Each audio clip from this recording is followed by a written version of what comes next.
ಮಂಗಳೂರು ಮಹಾನಗರ ಪಾಲಿಕೆಯ ಚರಿತ್ರೆಯಲ್ಲಿ ಬೆಲ್ಲು ಹೊಡೆಯದೆ ಎಜೆಂಡ್ ಮಾಡದೆ ಸಭೆಯಿಂದ ಮೇಯರ್ ಅವರು ಹೋದ್ರು. ಯಾವುದು ನಾವು ಸ್ವಯಂ ಘೋಷಿತ ಆಸ್ತಿ ತೆರಿಗೆಯನ್ನು ಇಳಿಸಬೇಕು ಅಂತ ನಾವು ಹೋರಾಟ ಮಾಡಿದೆವು ಕೌನ್ಸಿಲ್ ಒಳಗೆ. ಸಭೆಯನ್ನು ಎಜೆಂಡ್ ಮಾಡದೆ ಅವರು ಒಳಗದವರು ಮೇಯರ್ ವಾಪಸ್ ಬರಲಿಲ್ಲ.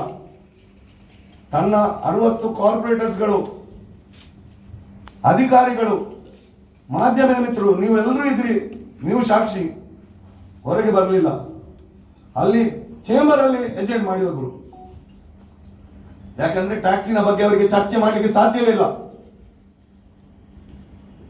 ಇವತ್ತು ನಾವು ಹೋರಾಟ ಮಾಡಿದ ಮೇಲೆ ಟ್ಯಾಕ್ಸ್ ಅನ್ನು ಕಡಿಮೆ ಮಾಡುವಂತ ಆ ಪರ್ಸೆಂಟೇಜ್,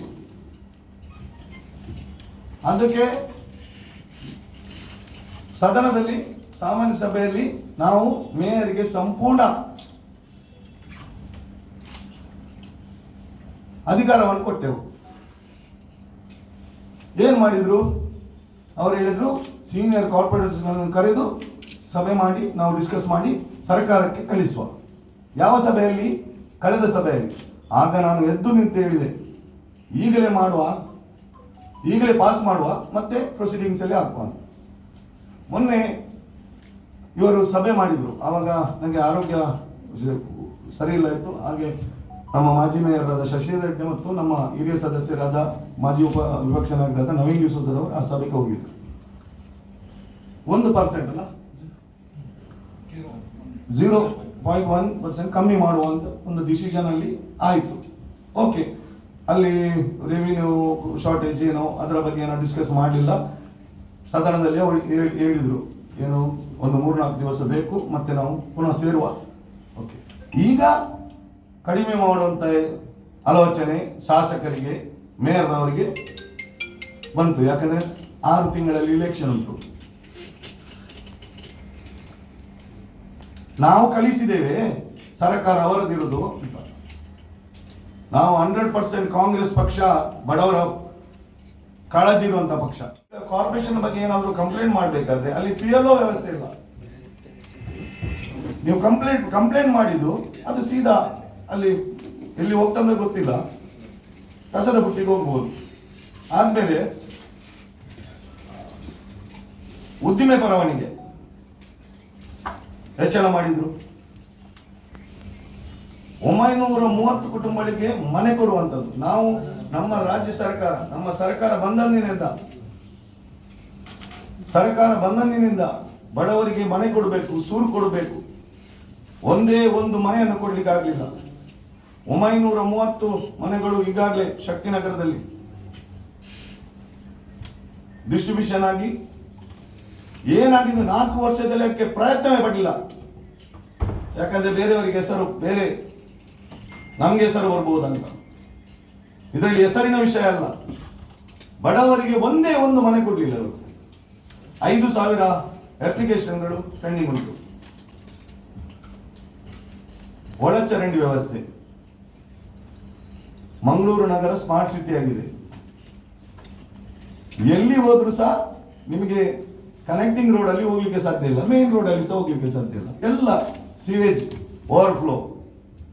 ರಾಜಕಾಲುವೆಗಳಂತೂ ನೀರು ಹೋಗುದಿಲ್ಲ, ಸೀವೇಜ್ ಹೋಗುವಂಥದ್ದು.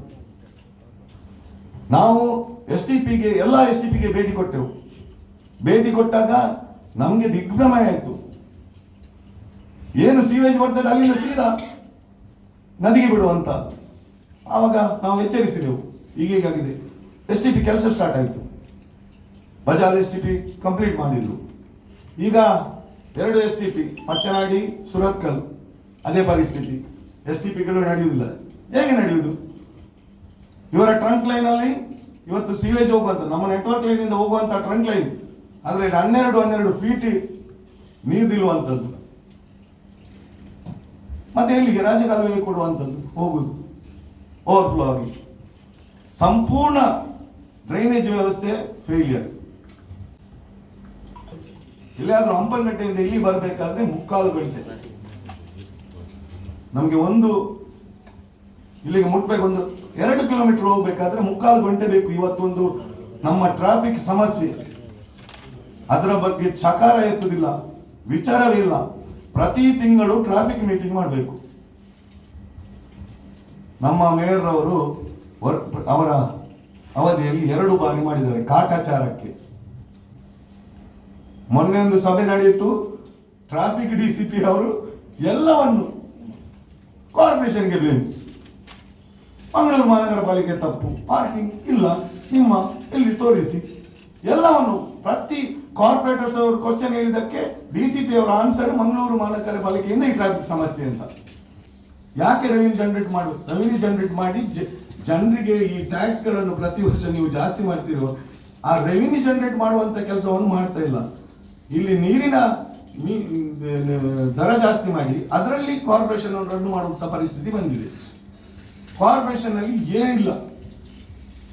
ನಮ್ಮ ಪೂಜ್ಯ ಮಹಾಪೌರರು ವಿವೇಚನಾ ನಿಧಿ, ಕಾರ್ಪೊರೇಷನ್ ವಿವೇಚನಾ ನಿಧಿ, ಒಂದು ಕಾರ್ಪೊರೇಟ್ಗೆ ವಾರ್ಡಿಗೆ ಖರ್ಚು ಮಾಡೋದು ಕ್ಷೇತ್ರ ಅಭಿವೃದ್ಧಿ ನಿಧಿ.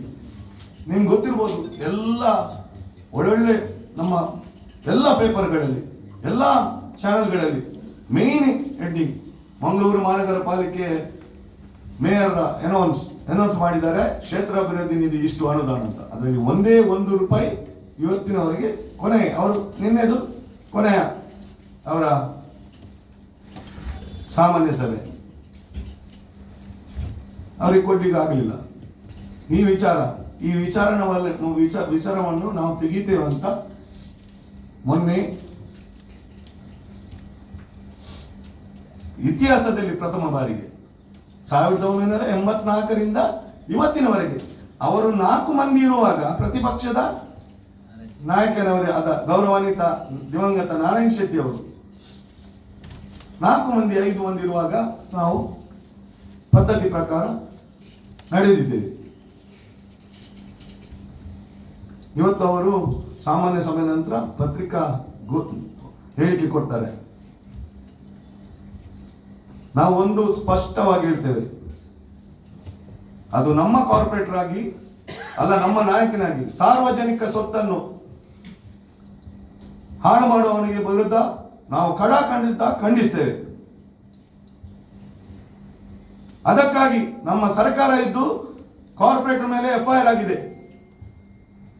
ಬಾಕಿ ಪಕ್ಷದ ಆಡಳಿತದಾಗೆಲ್ಲ ಒಂದು ಕಾರ್ಪೊರೇಟರ್, ನಮ್ಮ ಆಡಳಿತ ಪಕ್ಷ, ನಮ್ಮ ಪಕ್ಷ ರೂಲಿಂಗ್ ಅಲ್ಲಿ ಇರುವುದು, ಆದ್ರೆ ಒಬ್ಬ ಕಾರ್ಪೊರೇಟರ್ ಅಂತ ಅವನ ಮೇಲೆ ಬ್ಲೇಮ್ ಬಂದಾಗ ಅವನು ಮಾಡಿದಾನೆ ಇಲ್ವ ಅಂತ ಗೊತ್ತಿಲ್ಲ, ಅದು ನ್ಯಾಯಾಂಗದಲ್ಲಿ ಇಟ್ಟು ತನಿಖೆ ಆಗಬೇಕು.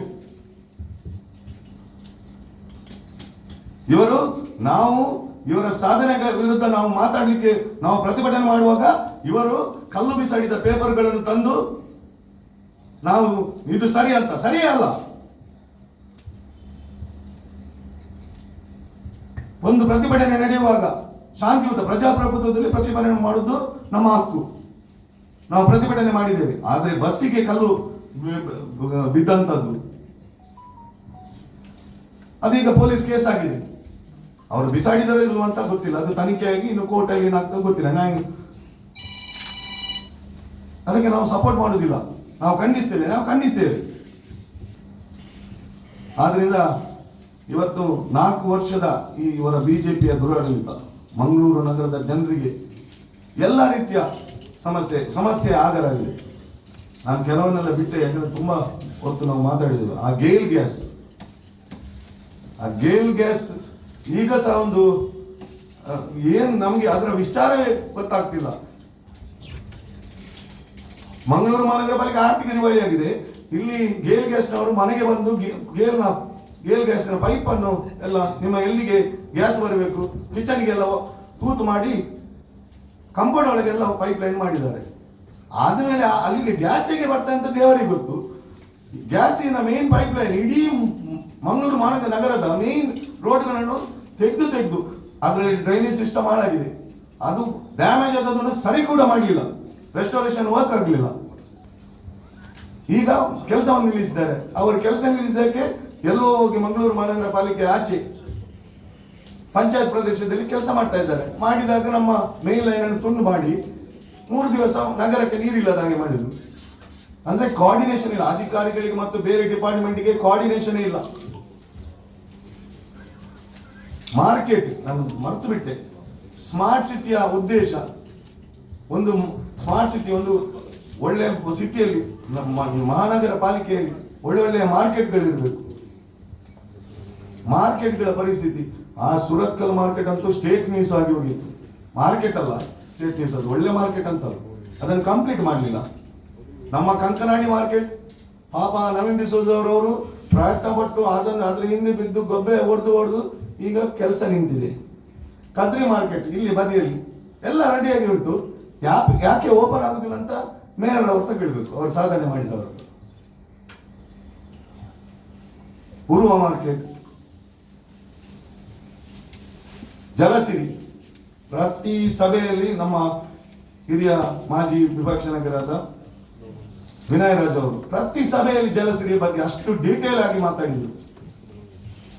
ವಾಟರ್ ಟ್ರೀಟ್ಮೆಂಟ್ ಪ್ಲಾಂಟ್ ಆಗ್ತಾ ಉಂಟು, ಏನ್ ಮಾಡ್ತಾ ಇದ್ದಾರೆ ಅದರ ಬಗ್ಗೆ ಕೋಆರ್ಡಿನೇಷನ್ ಇಲ್ಲದೆ ನಮ್ಮ ಮಂಗಳೂರು ಮಹಾನಗರ ಪಾಲಿಕೆ ಕೆಲಸಗಳು ಕಾಮಗಾರಿಗಳು ಆಗ್ತಾ ಉಂಟು. ಅವರಿಗೆ ನೀವು ಎಷ್ಟು ಗಂಟೆ ಮಾಡೋದು? ಅವರು ಮೊದಲು ಪ್ರಮಾಣ ವಚನ ತೆಗೆದು ಅವರು ಮೇಯರ್ ಆಗಿ ಸ್ವೀಕರಿಸಿದ ನಂತರ ಮೊದಲ ಸಭೆ 11 ಗಂಟೆಯಿಂದ 3 ಗಂಟೆಗೆ ಊಟ ಸಹ ನಾವು ಮಾಡಲಿಲ್ಲ. 4 ಗಂಟೆವರೆಗೆ ನಾವು ಚರ್ಚೆ ಮಾಡಿದ್ದೇವೆ. ಅದು ಅವರ ಮೊದಲ ಸಭೆ. ಅವರಿಗೆ ಗೊತ್ತಿತ್ತು ಅವರನ್ನು ವಿರೋಧ ಮಾಡುವಂತ ಪ್ರಶ್ನೆ ಇಲ್ಲ. ಅವರು ಸ್ವೀಕರಿಸಿದ ಸಂದರ್ಭ ನಾವು ಸಲಹೆಗಳನ್ನು ಕೊಟ್ಟಿದ್ದೇವೆ. ಇವತ್ತು 1 ವರ್ಷದಲ್ಲಿ ಅವರ ಸಾಧನೆ ವಿಚಾರ ಹೇಳುವಾಗ ಅವ್ರಿಗೆ ಗೊತ್ತಿತ್ತು ನಾವು ವಿರೋಧ ಮಾಡ್ತೇವೆ ಅಂತ. ಯಾಕಂದ್ರೆ ಅವರು ಸಾಧನೆ ಮಾಡಲಿಲ್ಲ, ಯಾವುದು ಪ್ರಾಜೆಕ್ಟೇ ಕಂಪ್ಲೀಟ್ ಮಾಡಲಿಲ್ಲ. ಅದರ ಬಗ್ಗೆ ನಾನು ಮತ್ತೆ ಮಾತಾಡಿದ್ದೆ. ಬಾವಿಗೆ ಇಳಿದ ಮೇಲೆ ಪ್ರತಿಪಕ್ಷದವರನ್ನು ಕರೆದು ಇವತ್ತು ಮಾಡಲೇಬೇಕು. ಒಂದು ವೇಳೆ ಅವರಿಗೆ ಸಾಮಾನ್ಯ ಸಭೆ ಮುಂದುವರಿಸಬೇಕಾದರೆ ನಮ್ಮ ಹಿರಿಯ ಸದಸ್ಯರಿದ್ದಾರೆ, 2-3 ಮಂದಿ ಮೇಯರ್ ಆದವರಿದ್ದಾರೆ ನಮ್ಮಲ್ಲಿ, ವಿರೋಧ ಪಕ್ಷ ನಾಯಕರು, ನಮ್ಮನ್ನು ಕರೆದು ಹೇಳ್ಬೋದಿತ್ತಲ್ಲ. ಜನರ ಸಮಸ್ಯೆಗಳ ಬಗ್ಗೆ ಮಾತಾಡುವಂತ ಒಂದೇ ಒಂದು ತಿಂಗಳಿಗೆ ಒಂದು ಅವಕಾಶ ನಮಗೆ. ಇಂತಹ ದುರಾಂಕಾರ, ಖಾಲಿ ಪ್ರಚಾರ ಪ್ರಿಯರವರು ಪ್ರಚಾರಕ್ಕೋಸ್ಕರ ಹೀಗೆ ಮಾಡಿದರು. ಮತ್ತೆ ನಮ್ಮ ಮೇಲೆ ಗೂಬೆ ಕೊರೆಸುವಂತ ಕೆಲಸ ಮಾಡಿದರು. ನಾವು ಸಾಮಾನ್ಯ ಸಭೆಯನ್ನು ಮಾಡಲಿಕ್ಕೆ ಬಿಡಲಿಲ್ಲ. ಒಂದೇ ಒಂದು ಶಬ್ದ ಆಡಳಿತದ ಪಕ್ಷದ ಕಾರ್ಪೊರೇಟರ್ ಮಾತಾಡಲಿಲ್ಲ. ಆದರೆ ಅವರಿಗೆ ಅದನ್ನು ಮಾತಾಡ್ಲಿಕ್ಕಿದ್ದದ್ದು ಇವರು ಸಾಧನೆಗಳನ್ನು ಹೇಳಿದ ಮೇಲೆ ಅವರಿಗೆ ಅಭಿನಂದನೆ ಸಲ್ಲಿಸುವಂಥದ್ದು. ಅಭಿನಂದನೆ ಸಲ್ಲಿಸಲಿಕ್ಕೆ ಆ ವೇದಿಕೆಯ ಪ್ರೆಸ್ ಮೀಟ್ ಮಾಡಲಿ, ಅಲ್ಲಿ ಪಕ್ಷದ ಇದರಲ್ಲಿ ಸನ್ಮಾನ ಮಾಡಿಸ್ಲಿ. ಇವತ್ತು ಅವರ 1 ವರ್ಷದ ಸಾಧನೆ, ಮೇಯರ್ ಆಡಳಿತದಲ್ಲಿ ಇವತ್ತು 4 ವರ್ಷ ಅವರು ಆಡಳಿತ ಮಾಡಿದ್ರು ಮಂಗಳೂರು ಮಹಾನಗರ ಪಾಲಿಕೆಯಲ್ಲಿ. ನಾವು ಪ್ರತಿಪಕ್ಷ ಅಂತಲ್ಲ, ಮಂಗಳೂರು ಮಹಾನಗರ ಪಾಲಿಕೆಯ ಬಾಗಿಲಲ್ಲಿ ನಿಂತರೆ ದಿವಸಕ್ಕೆ 100 ಮಂದಿ ನೀರಿನ ಬಿಲ್ ಇಟ್ಕೊಂಡು ಬರ್ತಾರೆ. ಮೊನ್ನೆ ಅವರ ಸಾಧನೆ ಬಗ್ಗೆ ಅವರು ಹೇಳಿದ್ರು, ಅದರಲ್ಲಿ ನೀವು ನೋಟ್ ಮಾಡಿ, ಒಂದು 10 ಅಂಶಗಳನ್ನು ಹೇಳಿದ್ರು. ನೀರಿನ ಅದಾಲತ್ 11 ಬಾರಿ ಮಾಡಿದ್ದೇನೆ ಅಂತ. ನೀವು ಮಂಗಳೂರು ಮಹಾನಗರ ಪಾಲಿಕೆಯ ನಿಂತ್ರೆ 100 ಮಂದಿ ಬರ್ತಾರೆ ಬಿಲ್ಲನ್ನು ಇಟ್ಕೊಂಡು. 1 ವರ್ಷದ ಬಿಲ್ ನಾವು ಕಟ್ಟಿದ್ದೇವೆ ಸರ್, ಅದರಲ್ಲಿ ಪುನಃ ಆ್ಯಡ್ ಆಗಿ ಬಿಲ್ ಬಂದಿದೆ. ನೀರಿನ ಸಮಸ್ಯೆ ನಿಮಗೆ ಗೊತ್ತಿರಬಹುದು. ಕಳೆದ ಕೌನ್ಸಿಲ್ ನಲ್ಲಿ ಅವರ ಸದಸ್ಯರು, ಆಡಳಿತ ಪಕ್ಷದ ಸದಸ್ಯರು ನೀರಿನ ಸಮಸ್ಯೆಗೆ ಹೋಗಿ ಮಾತಾಡಿದ್ರು, ಎದ್ದೆದ್ದು ನಿಂತರು. ನೀರಿನ ಬಿಲ್ಲಿನ ಬಗ್ಗೆ 4 ವರ್ಷದಿಂದ ಇವರ ನೀರಿನ ಬಿಲ್ಲಿನ ವ್ಯವಸ್ಥೆಯನ್ನು ಸರಿ ಮಾಡ್ಲಿಕ್ಕೆ ಆಗಲಿಲ್ಲ ಅವರಿಗೆ. MNR ಆಗಿರ್ಬೋದು, ಅಲ್ಲಿ ಅಧಿಕಾರಿಗಳ ಹತ್ರ ಹೋದ್ರೆ ಅದಕ್ಕೆ ಉತ್ತರವೇ ಇಲ್ಲ. ಜನರ ಹತ್ರ ಕೇಳಿ. ನಾವು ಪ್ರತಿಪಕ್ಷದವರು, ನಾವು ಅವರನ್ನು ಯಾವಾಗಲೂ ಅವರ ಬಗ್ಗೆ ಮಾತಾಡ್ತೇವೆ ಅಂತ, ವಿರೋಧ ಮಾತಾಡ್ತೇವೆ ಅಂತ ಹೇಳ್ತಾರೆ. ಜನರ ಬಳಿ ಹೋಗಿ ಇವರಿಗೆ ಜನರೇ ಉತ್ತರ ಕೊಡ್ತಾರೆ. ನೀರು, ಆ ತಾಯಿ ನೇತ್ರಾವತಿಯಿಂದ ನಮಗೆ ಫ್ರೀ ಆಗಿ ಸಿಗುವಂತ ನೀರು, ಗ್ರಾವಿಟಿಯಲ್ಲಿ ಬರುವಂತ ನೀರಿಗೆ ಮಂಗಳೂರು ನಗರದ ಜನರ ಮನೆಗೆ ಕೊಡುವಂಥದ್ದು. ಡೊಮೆಸ್ಟಿಕ್ ನೀರಿಗೆ ಹೆಚ್ಚು ಮಾಡಬೇಡಿ, ನೀವು ಕಮರ್ಷಿಯಲ್ ಮಾಡಿ, ಬಿಲ್ಡಿಂಗ್ಗೆ ಮಾಡಿ, ನೀರಿಗೆ ಮಾಡಬೇಡಿ. ಯಾಕಂದ್ರೆ ಮೇಂಟೆನೆನ್ಸ್ ಇರೋದು ಯಾವುದು, ಪಂಪ್ ಹೌಸ್, ಅದರ ಕಾಮಗಾರಿಗೆ. ನಾವು ನಮ್ಮ ಅಧಿಕಾರಿಯಲ್ಲಿ 1 ರೂಪಾಯಿ ನಾವು ನೀರಿನ ದರ ಹೆಚ್ಚು ಮಾಡಲಿಲ್ಲ. ನಮ್ಮ ಸ್ವಯಂ ಘೋಷಿತ ಆಸ್ತಿ ತೆರಿಗೆಯನ್ನು ಕಡಿಮೆ ಮಾಡಿ, ಸ್ವಯಂ ಘೋಷಿತ ಆಸ್ತಿ ತೆರಿಗೆಯನ್ನು ಜಾಸ್ತಿ ಮಾಡಿದವರೇ ಇವರು.